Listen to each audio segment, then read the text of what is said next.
가히 없는 사랑. 모래사장 위에 수많은 발자국들, 깊숙이 파인 곳도 파도가 밀려오면 언제 그러냐는 듯 사라지고, 이것이 무슨 생명이냐고 하찮게 불리던 씨앗도 빛을 보고 정성스레 물을 주면 뿌리를 내려 열매를 맺으며, 팔과 다리에 힘이 없어도 환히 웃으며 두 팔을 내미는 어머니의 목소리에 발걸음을 내딛고, 기쁨의 기쁨을 슬픔에 함께 울며 위로의 연고를 발라주고, 땀 흘리며 달리는 등 뒤에서 묵묵히 함께 뛰고, 육신이 지치고 후패해도 면류관 쓰는 나를 향해 웃고 있는 한 사람이 있습니다. 모든 것을 다 내어주고도 더 내어주지 못해 안타까워하는 사람이 있습니다. 사람들의 발에 밟히는 마른 낙엽처럼 나를 대해도 그래도 내 곁에 찾아와 주어서 감사하고 행복해하는 사람이 있습니다.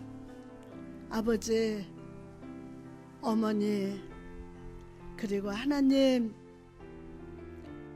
그게 사랑입니다. 아멘. 하나님께서는 우리가 삶 속에서 보고 느끼고 경험하는 모든 것들을 통해서 하나님의 살아계심을 발견하게 하십니다. 그러나 더욱 감사한 것은 우리가 살고 있는 삶의 순간순간 속에서 그분이 우리를 사랑하고 계심을 속삭여 주신다는 겁니다. 이 시에 표현된 장면들은 우리가 다 한 번씩 보고 경험해 본 것들입니다. 그러나 우리는 이런 삶의 순간 속에서 아버지의 사랑, 나아가서 우리를 진정으로 사랑하는 부모님의 사랑을 발견하지 못합니다.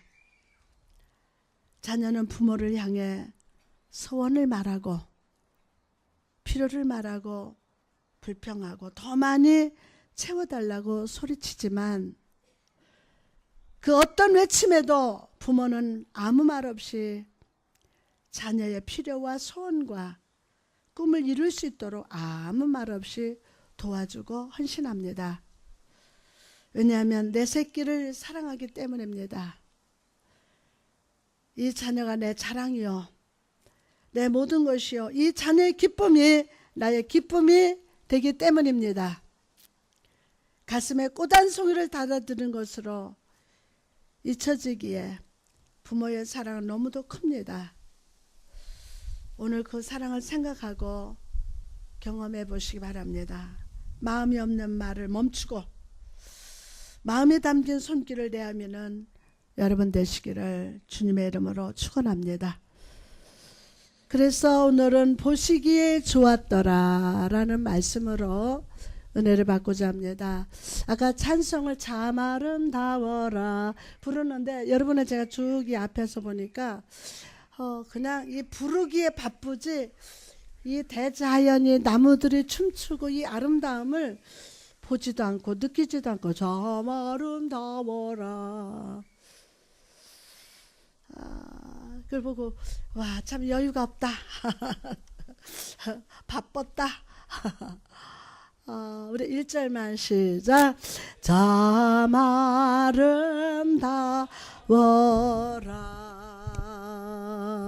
주님의 세계는 저 설 넘어 내 옷보다 더 고운 백화파 주 찬송하는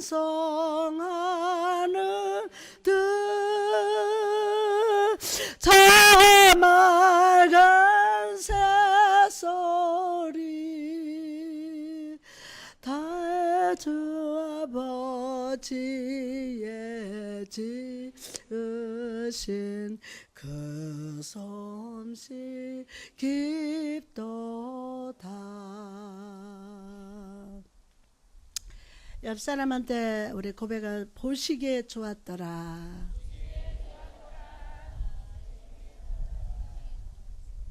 할렐루야. 이렇게 아름다운 이 자연 가운데 은혜로운 야외예배 가지게 되어 하나님께 감사와 찬양을 올려드립니다. 감사합니다. 오늘 본문 말씀은 6일 동안 천지를 창조하시고 여섯째 날에 하나님께서 그동안 지으셨던 모든 만물들을 딱 보시면서 감탄하시는 장면을 보여줍니다. 주의 손가락으로 지으신 창조물을 딱 바라보시면서 모든 것이 주님 보시기에 심히 좋았어요.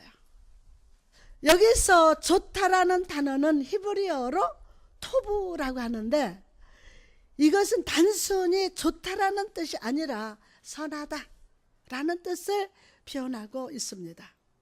다시 말해서 하나님이 창조하신 이 세계, 이 자연은 하나님의 성품 중에 하나인 선하심이 가득 담겨져 있어서 하나님 보시기에 아주 좋았다는 것입니다. 사랑하는 성도 여러분, 이렇게 오늘 이 자연 속에서 예배하니까 좋으십니까? 저도 좋습니다. 저는 오늘 여러분이 이 야외예배를 드리면서 자연 속에 있을 때 단순히 좋은 것을 넘어서서 이 자연 속에 담겨진 하나님의 선하신 성품을 느낄 수 있기를 소원합니다.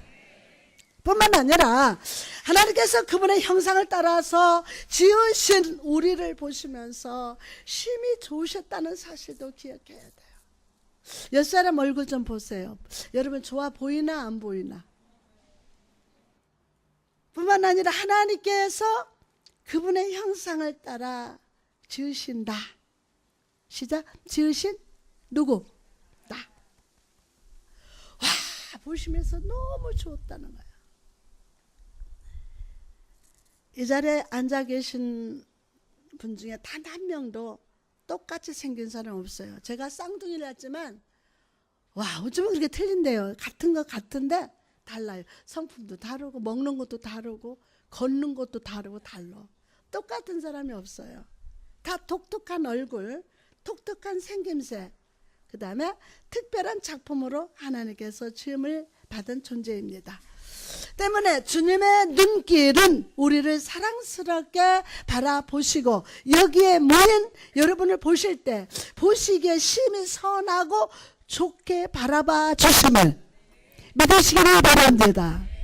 우리 양옆에 있는 성도분을 바라보면서 이렇게 고백합시다. 당신을 볼 때 하나님 보시기에 심히 선하다고 좋습니다. 선하고 좋습니다. 시작. 당신을 볼 때 하나님 보시기에 심히 선하고 좋습니다. 자, 한 번 더 해야 돼. 참 아름답습니다. 아니, 두 명이 안에서 다시 한번. 자, 참 아름답습니다.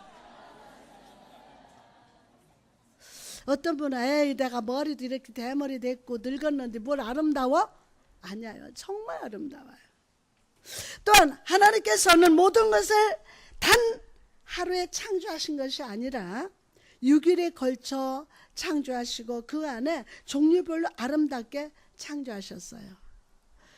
하나님께서는 이 세상에 속한 모든 피조물들이 뭐를 따라서 질서를 통해서 조화와 균형을 이루면서 자연스럽게 어울려지고 사랑하도록 하셨어요. 그렇다면 우리의 인생도 단 한 번의 완성하는 것이 아님을 기억해야 합니다. 우리는 하나님께서 내 인생을 향한 축복, 계획, 소원들을 오늘 당장 이루어주시기를 바랍니다. 그러나 하나님께서는 그분의 때에 그분의 섭리와 계획에 따라서 모든 것이 합력하여 선을 이루도록 차례차례로 이루어 주십니다. 아멘.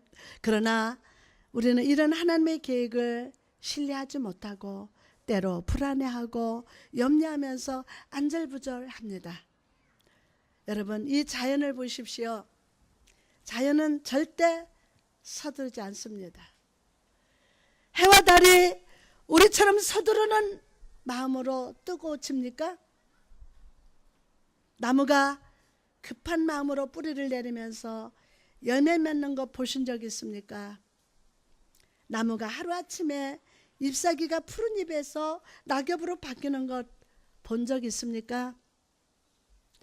아마 한 분도 안 계실 겁니다. 해와 달은 정해진 시간에 뜨고 지면서 나무도 계절을 따라 피어나고 열매 맺으면서 단풍이 집니다. 여러분, 오늘 우리는 이 자연 속에서 하나님의 섭리와 뜻을 아는 지혜를 가져야 합니다. 나의 삶, 우리 가정, 우리 교회는 주님 섭리 안에 있고 오늘 또 하나님은 내 삶 속에서 선하신 일을 행하고 계심을 믿어야 합니다. 다 같이 믿습니다. 두 번째로 우리가 오늘 본문 속에서 깨달아야 할 중요한 진리는 하나님께서는 그분의 형상대로 지음받은 우리와 인격적인 교제를 원하신다는 거예요. 하나님의 형상대로 지음받은 여러분하고 하나님이 교제를 원해요. 인격적인 교제를 원하신다는 겁니다. 이 아름다운 대자연을 보시기 바랍니다. 한번 훑어보세요. 여기저기 좀 한번 바라보세요. 우리도 보고, 예?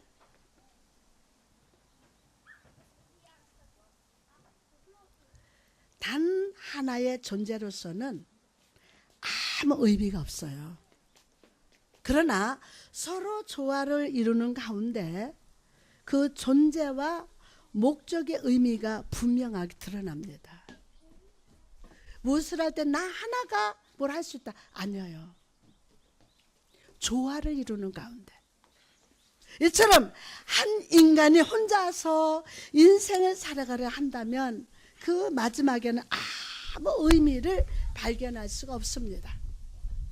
그러나 인간이 하나님을 만나고 그 안에서 아름다운 교제를 나눌 때, 인간이 누구를 만나고 하나님을 만나고 그 안에서 아름다운 교제를 나눌 때 그 인생은 주 안에서 보시기에 힘이 좋은 인생으로 변하게 됨을 믿으시기를 바랍니다.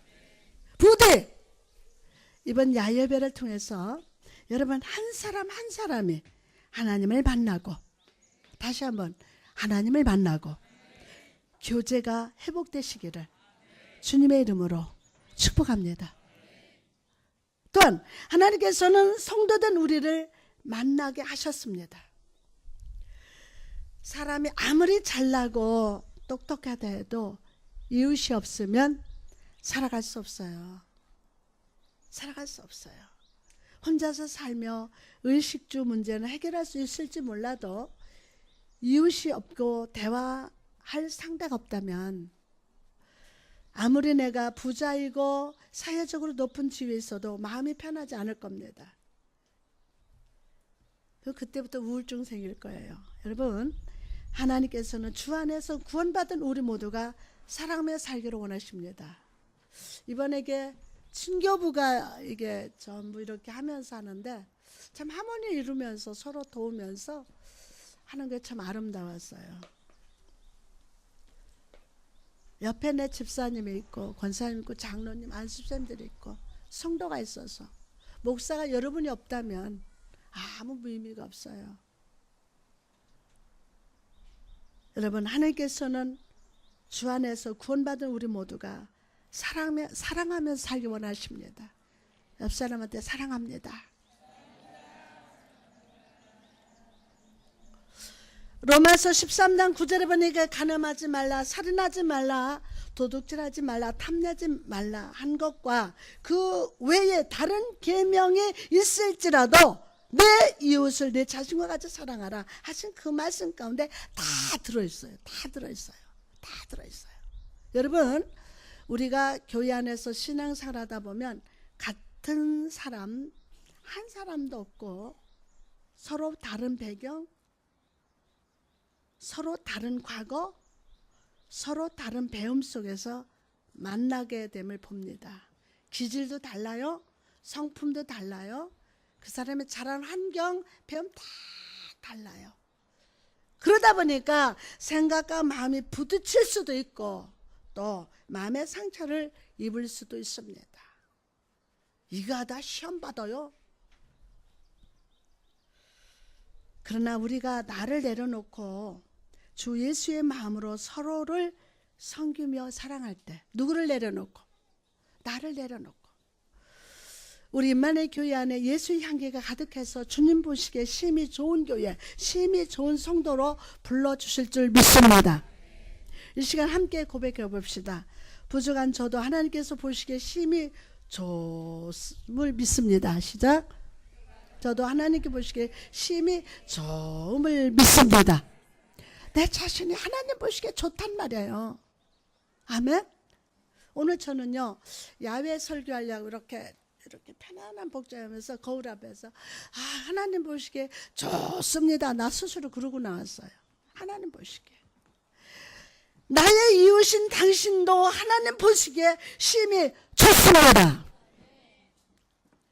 오늘은 특별히 어버이 줄로 예배를 하고 있습니다. 인간에게 있어서 부모와 자식 간의 관계는 서로에게 없어서는 안 되는 아주 귀한 존재입니다. 사람이 이 땅에 태어나 사람으로서 제9시를 하기 전까지는 반드시 부모의 도움을 받아야 합니다. 미숙하게 짝이 없는 한 인간의 사회의 한 일원이 되기까지 부모가 버팀목이 되어주지 않는다면 사회의 낙오자가 되어 힘들게 세상을 살게 될지도 모르기 때문입니다. 다른 사람을 아무리 욕하건 손가락질한다 하더라도 부모만은 자식의 모든 허물을 감싸주고 넘어졌다 하더라도 다시 일어설 수 있도록 끝까지 감싸주며 살인죄를 저질렀다 하더라도 부모만은 그 자식을 용서하고 돌아보게 되는 것입니다. 에베소서 6장 1절에서 3절 말씀 보니까 자녀들아 주 안에서 너희 부모에게 순종하라. 이것이 옳으니라. 내 아버지와 어머니를 공경하라. 이것은 약속 있는 첫 계명이니 이로써 내가 잘되고 땅에서 장수하리라. 부모를 공경하는 이것이야말로 하나님 보시기에 심히 좋은 모습입니다. 하나님 보시기에. 10계명 중 첫째부터 넷째 계명까지는 하나님을 위한 계명이지만 5번째 계명은 바로 부모에 대한 계명입니다. 하나님은 그분이 주신 계명을 지키는 자에게 복을 주십니다. 아멘 합시다. 복 받으시기를 주님의 이름으로 축복합니다. 자녀 여러분, 복된 삶을 살기를 원하십니까? 여러분의 부모님을 공경하시길 바랍니다. 부모와 자식으로 만나 하나의 가정이 된 것은 혈육이 아니라 하나님의 뜻이며 섭리입니다. 혈육이 아니라 하나님의 뜻이며 섭리입니다. 잠언 23장 25절에 내 부모를 즐겁게 하며 노난 어미를 기쁘게 하라고 말씀하신 것을 여러분 기억하시기를 바랍니다. 유대인의 격언 중에 하나님은 당신의 일을 대신하게 하시려고 어머니를 창조하셨다라고 했습니다. 즉 여러분의 부모님은 하나님께로부터 이 세상의 출생과 동시에 받은 최고의 은사이며 은혜인 줄 믿습니다. 은혜, 은사고. 특히 부모 되신 여러분께 부탁드립니다. 이 악한 세상 속에서 우리 자녀들이 넘어지지 않도록 항상 하나님 임재 앞에 나가는 습관을 길러주시기 바랍니다. 요즘 성도들 보면 자녀에게 공부는 열심히 시키는 반면 하나님께 가까이 가는 예배는 소홀히 할 때가 너무 많습니다.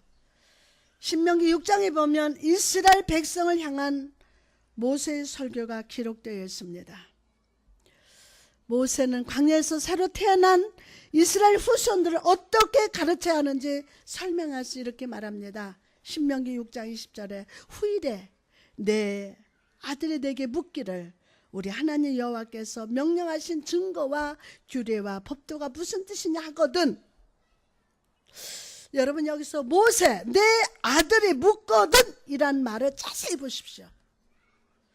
이것은 다른 말이 아니라 부모된 자들이 자녀들의 입에서 하나님에 대한 질문이 나올 수 있도록 가르치라는 거예요. 가르치라는 거예요. 그런데 부모 되신 여러분, 여러분의 자녀들이 하나님에 대해서 질문합니까? 하나님에 대해서 아마 거의 안 할 겁니다. 그럼 왜 자녀들이 우리에게 하나님의 어떤 분이신지를 질문하지 않을까요? 그것은 부모된 우리가 하나님을 나의 하나님으로 만나지 못했기 때문이에요. 자녀들에게 무조건 교회 열심히 다녀라, 말씀만 봐라, 기도해라 말하기 전에 여러분 체험했던 하나님을, 내가 체험했던 하나님을 가르치시기를 바랍니다. 내가 하나님을 체험해야 돼요. 내가 하나님 어떤 분인지, 하나님 나를 이렇게 사랑하셨다, 하나님 내가 병들 때 나를 이렇게 치료하셨다, 그 내가 만났고 내가 교제하면서 하나님의 음성을 들었던 그 하나님을 내 자녀들에게 가르쳐야 돼요. 그래야 자꾸 엄마 하나님이 이렇게 하시는 분이지? 묻는 거예요. 저도 사역하다가 너무 힘들어서 수없이 내려놓고 싶었습니다. 그러나 그때마다 저를 붙잡아 줬던 것은 어린 시절 어머니가 저에게 해주신 하나님의 말씀이었어요. 두려워 말라, 놀라지 말라, 내가 너와 함께 하느니라, 나의 의로운 오른팔로 너를 붙들어라. 어린 시절 어머니 무릎에 누워서 들었던 이 말씀이 오늘도 저를 붙들어주고 있습니다. 그 우산을 전부 때려부시고 그 밤중에 장로님 가정에 찾아가서 예수를 만나게 된 그 하나님, 그 어머니의 기도 소리에 힘들고 어려울 때마다 붙들어주고 그 음성이 들립니다. 그러므로 사랑하는 여러분, 여러분의 자녀에게 부모 여러분이 만난 하나님을 소개하시기 바랍니다. 공부하라, 넌 애가 왜 그러니? 이런 말 하기 전에 먼저 하나님 너를 사랑하시고 하나님 너와 함께 하신다 라고 말씀해 주시기 바랍니다. 세상의 성공의 법칙을 가르쳐 주기 전에 가장 먼저 하나님을 체험하게 하고 하나님을 만나도록 인도하는 지혜로운 부모가 되시기를 주님의 이름으로 축원합니다. 아멘. 부모에게 공경하는 자녀, 자녀를 하나님께 인도하는 부모를 보시고 하나님께서 보시기에 심히 좋았더라 라고 칭찬해 주실 줄 믿습니다.